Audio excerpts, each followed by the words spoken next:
అమ్మగారు సీరియల్లో ఈ రోజు ఏం జరిగిందో చూద్దాం.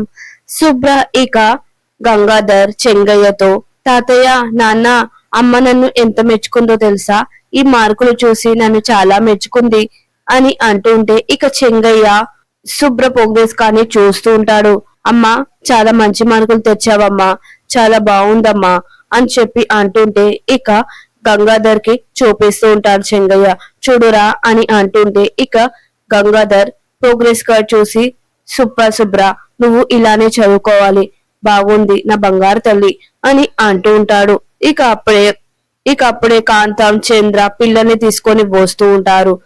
గంగాధర్ గంగాధర్ బయటికి రావయ్యా అని అంటూ ఉంటారు. ఇక ఏమైందా అని చెప్పి గంగాధర్ చెంగయ్య శుభ్ర ముగ్గురు బయటికి వస్తూ ఉంటారు.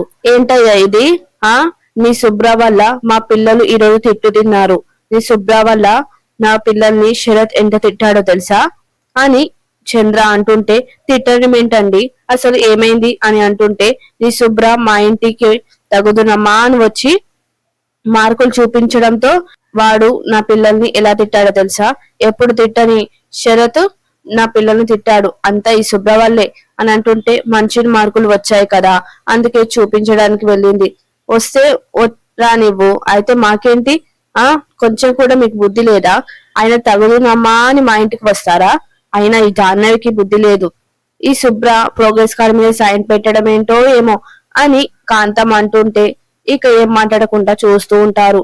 ఏ శుభ్ర నీకు ముందే చెప్తున్నాను, ఫ్రెండు అని చెప్పి మా ఇంటికి వచ్చావో మేము ఊరుకోను, మళ్ళీ చెప్తున్నాను, ఫ్రెండ్ అని వచ్చావంటే నేను మామూలుగా ఉండదు అని చెప్పి ఇక చంద్ర శుభ్రకి బెదిరిస్తూ ఉంటుంది.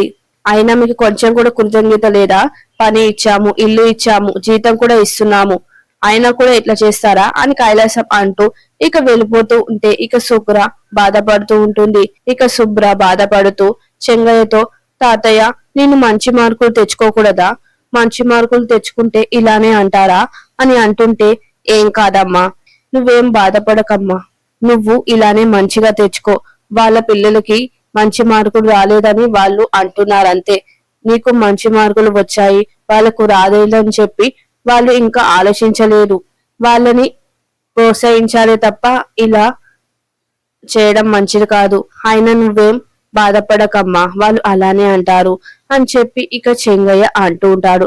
ఇక అప్పుడే శుభ్ర అని చెప్పి ఇక గంగ గిఫ్ట్ తీసుకొని వస్తూ ఉంటుంది. అమ్మా అని చెప్పి ఇక శుభ్ర పరిగెత్తుకుంటూ గంగ దగ్గరికి వెళ్తూ ఉంటుంది. శుభ్ర నువ్వు చాలా బాగా చదవావమ్మా, నువ్వు ఇలానే చదవాలమ్మా, నువ్వు ఇంకా మంచి మార్కులు తెచ్చుకోవాలమ్మా, నువ్వు స్కూల్ కి ఫస్ట్ రావాలమ్మా అని చెప్పి ఇదిగో ఈ గిఫ్ట్ నీకే అని చెప్పి ఇస్తూ ఉంటే ఇక శుభ్ర సంతోషపడుతూ ఉంటుంది. అమ్మో నాకు గిఫ్ట్ అని చెప్పి పరిగెత్తుకుంటూ లోపలికి వెళ్తూ ఉంటుంది. ఇక గంగ కూడా వెళ్తూ ఉంటుంది. ఇక శుభ్ర తాతయ్య అమ్మ నాకు గిఫ్ట్ ఇచ్చింది, నాన్న నాకు గిఫ్ట్ ఇచ్చింది అని చెప్పి ఇక పరిగెత్తుకుంటూ లోపలికి వెళ్తూ ఉంటుంది.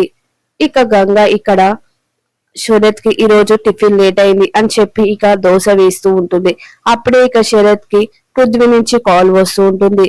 చెప్పు పృథ్వీ అని అంటుంటే ఇక పృథ్వీ నాకు ఈ రోజు కొత్త విషయాలు తెలిసాయి, గంగ వాళ్ళ హస్బెండ్ బెస్ట్ ఫ్రెండ్ మహేషే అంట, గంగ డెలివరీ టైంలో తన హస్బెండ్ పేరు రాయించలేదు అంటే మహేషే ఆ బిడ్డని తీసుకొని వెళ్ళుంటాడా, అవును మహేషే బిడ్డని తీసుకొని వెళ్ళి తన హస్బెండ్ కే ఇచ్చుంటాడు, లేదంటే హస్బెండే పెంచుకుంటూ ఉంటారు, అయితే మనము ఒక విషయం తెలుసుకోవాలి, మహేష్ ఎవరని తెలుసుకోవాలి లేదా గంగ హస్బెండ్ ఎవరని తెలుసుకోవాలి అని చెప్పి అంటుంటే, నువ్వు పెద్ద బిజినెస్ చేస్తావు కదా శరత్, ఇది తెలుసుకోవడం నీకు చిటికలో పని కదా, అలా ఉండదు, ఆడవాళ్ళతో అలా ఈజీ పని కాదు అని శరత్ అంటూ ఉంటే, ఏం కాదు నువ్వు గంగనే అడుగు, వాళ్ళ హస్బెండ్ డీటెయిల్స్ ని గంగనే అడుగు, మహేష్ గురించి తెలుసుకో అని చెప్పి ఇక పృథ్వీ అంటుంటే, సరే నేను తెలుసుకుంటాను అని చెప్పి అంటూ ఉంటే అప్పుడే ఇక గంగ ఏవండి అని చెప్పి పిలుస్తూ ఉంటే ఒక్కసారిగా శరత్ షాక్ అయి అలానే ఉండిపోతాడు. ఇక వెంటనే ఏదో చెప్పి ఇక కాల్ కట్ చేస్తూ ఉంటాడు. ఏవండి మీకు టిఫిన్ తీసుకోండి అని చెప్పి అంటూ ఇస్తూ ఉంటుంది. ఈ రోజు టిఫిన్ లేట్ అయిందండి తీసుకోండి అని చెప్పి ఇస్తూ ఉంటే ఇక శరత్ థ్యాంక్ యూ అని చెప్పి ఇక తింటూ ఉంటాడు. ఇందాక నాకు కాల్ వచ్చింది జాను అని చెప్పి అంటుంటే, ఎవరండి? మహేష్ అంట. ఎవరో నాకు మహేష్ ఫోన్ చేసి నీ డీటెయిల్స్ అడిగారు, నీతో మాట్లాడాలని చెప్పాడు. నేను గట్టిగా అడిగేసరికి వెంటనే కాల్ కట్ చేశాడు. ఇక గంగ అలానే చూస్తూ ఉంటుంది. నీకు మహేష్ అని ఎవరైనా తెలుసా అని అంటుంటే, లేదండి. తెలిస్తే చెప్పు.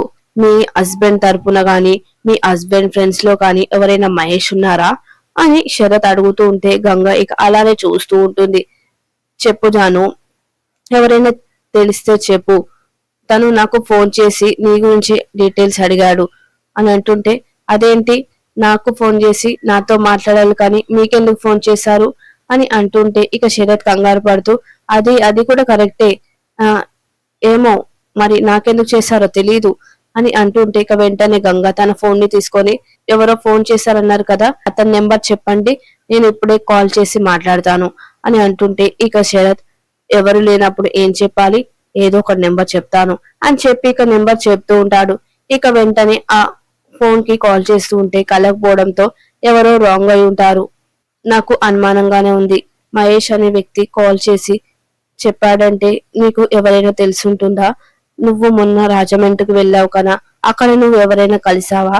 మీ హస్బెండ్ ఫ్రెండ్స్ గాని మీ హస్బెండ్ లో మహేష్ అనే వ్యక్తిని గాని ఎవరైనా కలిసావా అని అంటుంటే ఇక గంగ లేదు అని చెప్పి అలానే నడుచుకుంటూ వెళ్తూ ఉంటుంది. ఇక నడుచుకుంటూ మెట్ల పై నుంచి వెళ్తూ ఒక్కసారిగా కింద పడిపోతూ ఉంటుంది. ఇక పడిపోవడంతో అమ్మ అని చెప్పి అరవడంతో అందరూ ఒక్కసారిగా వస్తూ ఉంటారు. జాను జాను ఏమైంది అని చెప్పి ఇక అందరూ వస్తూ ఉంటారు. ఇక మెల్లిగా గంగని తీసుకొని శరత్ సోఫాలో కూర్చోబెడుతుంటాడు. జాను ఎలా కింద పడిపోయావు అని అంటుంటే ఇక వాళ్ళ అత్తయ్య కూడా ఎలా పడిపోయావమ్మా అని అంటూ ఉంటుంది.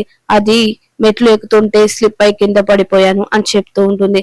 ఇక్కడైనా తగిలిందా జాను అని శరత్ అంటుంటే, లేదండి నేను బానే ఉన్నాను, నాకేం కాలేదండి అని చెప్పి అంటుంటే, ఏందో ఇది అంతకు ముందు గ్యాస్ లీక్ అయి అలా జరిగింది, మొన్న కోల్డ్ స్టోరేజ్ లో నువ్వు పడిపోయావు, అసలు ఏం జరుగుతుందో ఏంటో అని సువర్ణ అంటుంటే ఇక కాంతం చంద్ర అలానే చూస్తూ ఉంటారు. జాను నీకు ఎక్కడైనా తగిలిందా చెప్పు, కాలు చూపి జాను అని చెప్పి అంటుంటే, లేదండి నేను బానే ఉన్నాను, నాకేం తగలలేదు, నేను మంచిగానే ఉన్నాను అని చెప్పి ఇక గంగ అంటూ ఉంటే ఇక ముగ్గురు పక్కకి వెళ్తూ ఉంటారు. ఇక చంద్ర కాంతంతో ఏంటి వీళ్ళ గోల అని అంటుంటే, ఇదంతా నాటకంలే, పెళ్ళాం మొగుడిని తన చుట్టూ తిప్పుకోవాలంటే ఇలా నాటకం ఆడాల్సిందే, తెలివైన మొగాడిని పిల్లిలా తన చుట్టూ తిప్పుకోవాలంటే ఇలానే నాటకాలు ఆడుతుందిలే, ఇవన్నీ నీకు తెలియదులే అని చెప్పి ఇక కాంతం అంటూ ఉంటే, ఏమో అని చెప్పి ఇక చంద్ర కూడా అంటూ ఉంటుంది.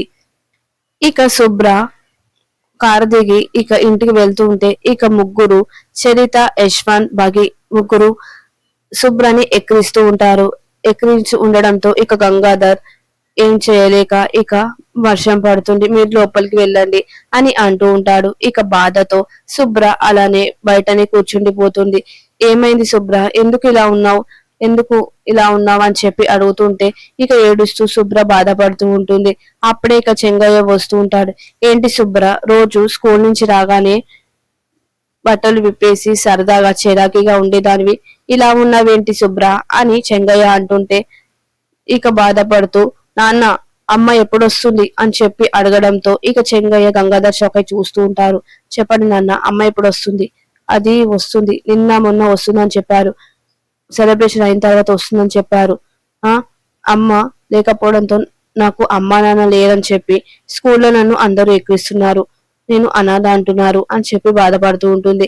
ఇక ప్రోమోలో గంగాధర్ గంగా అని చెప్పి పిలుస్తూ ఉంటే, ఇక్కడ గంగా ఎవరు లేరు, జాహ్నవి నేను అని చెప్పి అంటుంటే, సరే జాహ్నవి, నువ్వు ఈ జాహ్నవిలో ఎలా మారావో చెప్తావా, అసలు నువ్వు ఇక్కడ ఎందుకుంటున్నావో చెప్తావా అని అంటుంటే, చెప్తాను, మరి శుభ్ర ఎవరో చెప్తావా, శుభ్ర నీ కూతురు ఎలా అయిందో చెప్తావా, నువ్వు సంతోషిని పెళ్లి చేసుకున్నప్పుడు శుభ్ర నీ కూతురు ఎలా అయిందో అది చెప్తావా అని అంటుంటే, నువ్వు ఆ విషయం చెప్తే నేను కూడా ఈ విషయం చెప్తాను అని అంటుంటే ఇక శరత్ ఇదంతా విని షాక్ అయి చూస్తూ ఉంటాడు. అలానే షాక్ అయి చూస్తూ ఉంటాడు. ఫస్ట్ నువ్వు ఆ విషయం చెప్పు, ఆ విషయం చెప్తే ఈ చిక్కుమడులన్నీ వినిపోతాయి అని గంగాధర్ అంటుంటే ఇక శరత్ అక్కడికి వచ్చి ఇద్దరిని అలానే చూస్తుంటాడు. ఇక గంగాధర్ గంగ ఒక్కసారిగా శరత్ ని చూసి షాక్ అయి అలానే చూస్తూ ఉంటారు.